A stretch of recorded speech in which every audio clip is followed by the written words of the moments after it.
Selamünaleyküm arkadaşlar. Tarlamızdaki kayaları sökme işlemi yapıyoruz. İnşallah Oktay abiyle beraber, Oktay abi, babam, ben, bayağı büyük kayalar çıktı tarladan. Daha çıkacak gibi de zaten. İnşallah iyi olacak.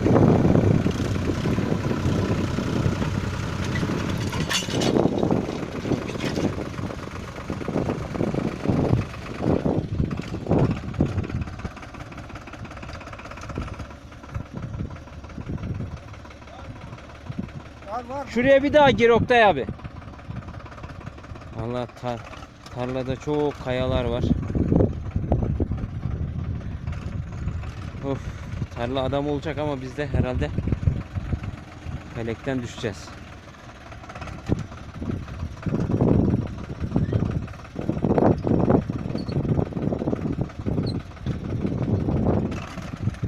Bismillahirrahmanirrahim.